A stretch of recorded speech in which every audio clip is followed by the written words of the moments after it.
Welcome to Software Testing channel. So in this video and in this series of video, we will be learning what is software testing.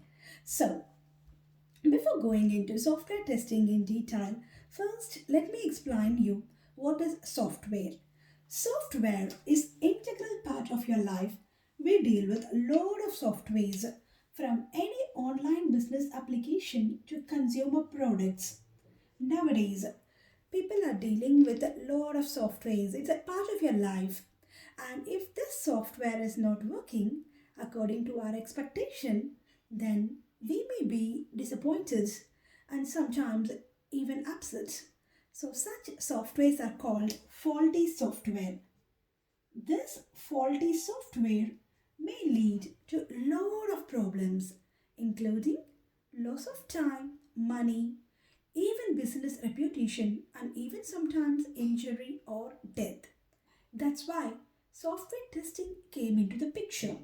So, software testing is very essential to assess the quality of software. You need to assess the quality of software.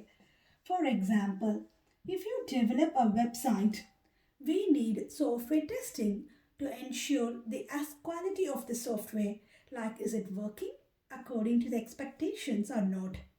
And second point is software testing is very essential to reduce the risk of failure.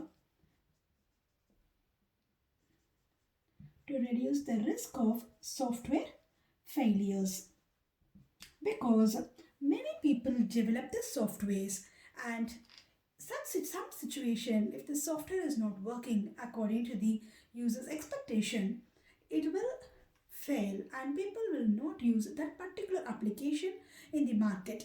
That's why software testing is very essential to assess the quality of software and to reduce the risk of failure in operation. So next thing what we will learn in detail is, like many people think testing is test execution. Software testing is like it is not only equal to test execution. Many people think you open a website, you try to find defects and you execute that software, but it is not equal to test execution. Software testing is a process. It is a process which includes many activities, and test execution is one of the activity. So testing is a process which includes many different activities, and test execution, like finding the defect, is one of that activity. And in this video, I will talk about test process in detail. And next, we will learn about what are the types of testing we have. Like we have two types of testing, which is dynamic testing and static testing. Dynamic testing and static testing. First, let me explain you in detail about what is dynamic testing. Dynamic testing, it is like you open a website, we give the input and you check the output. That is, we are executing the software or we are executing the application and checking whether it is working according to the requirement or not. This is called dynamic testing, where we execute the software. The next is static testing.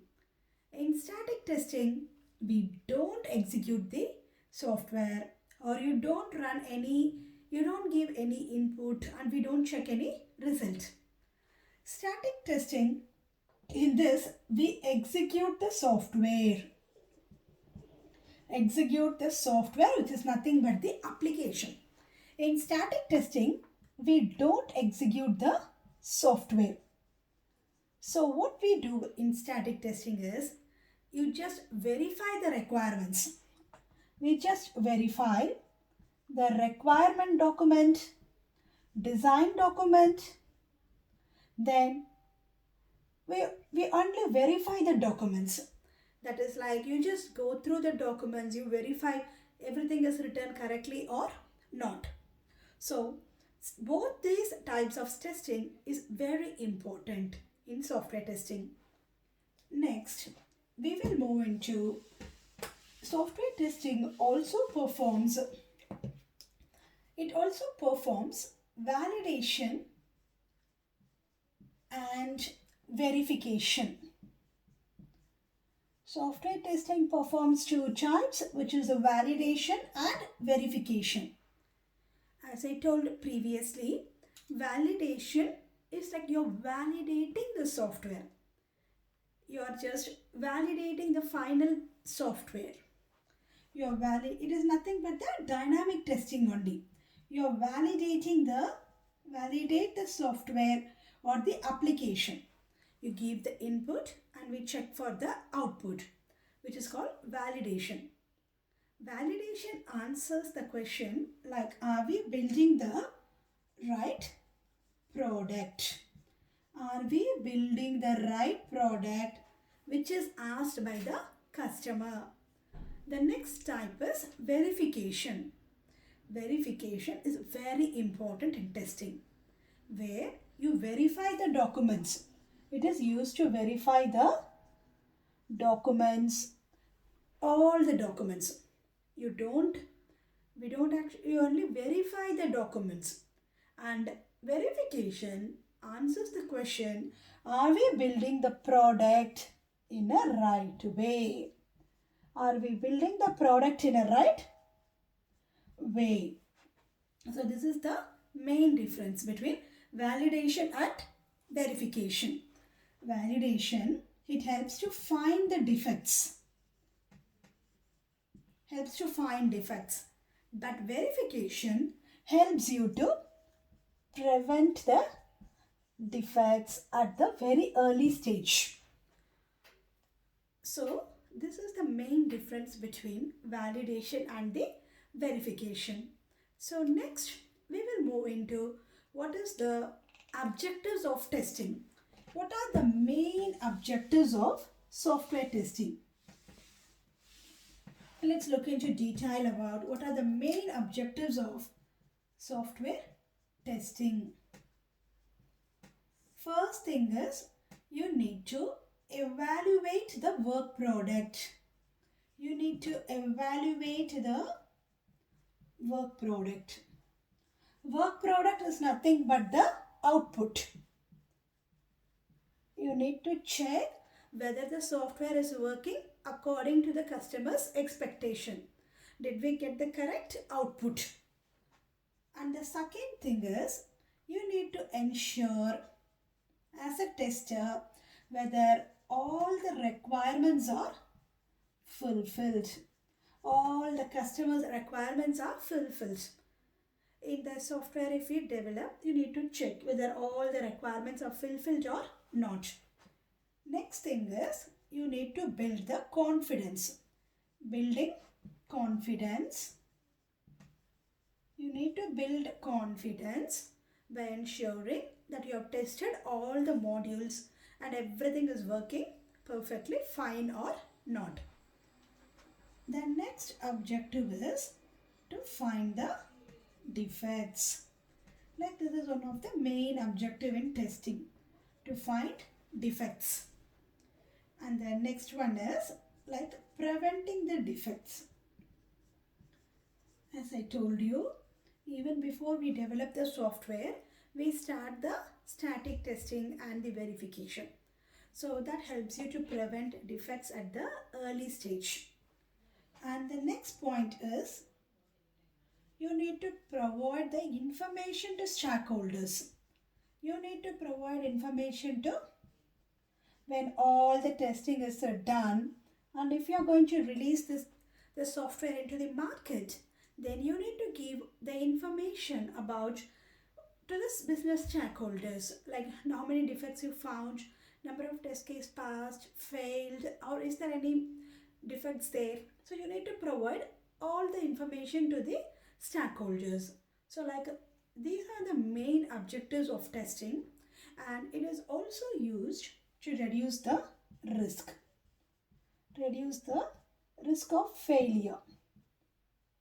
Reduce the risk of software failure. So these are the main objectives of testing. And next, we will move into the 3 steps which is very essential in testing. Like the first one is testing, then comes the debugging, and next is the confirmation testing. Confirmation testing. This is very important. So first step is testing.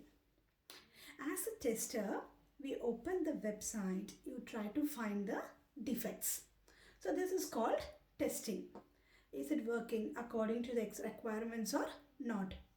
If you find any, that is called testing. Testing is usually done by the testers. You are finding the defects. This is the thing of testing. And next step is debugging. Debugging is developer's responsibility. Debugging is the developer's responsibility. As a tester, we will find the defects and we will raise it to the developer. Now, the developer will do the debugging. He will try to analyze where is the defect and how to fix the defect.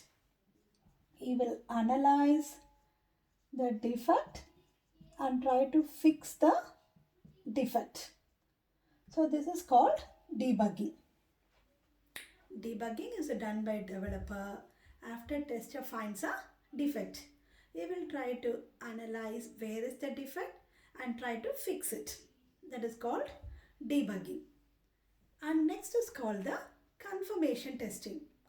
Confirmation testing is nothing but it's again you do one more testing. It is done by the testers to check, to confirm whether the defect is fixed or not. To confirm whether the defect is fixed or not. So let me explain you again. It is a testing done by testers to find the defect. Then it is moved to the debugging. Developers do to fix the defect. And then confirmation testing. Testers are confirming again whether the defect is fixed or not. So, in the next video, we will talk about test process in detail. So stay tuned and watch my videos to learn about testing process. Thank you.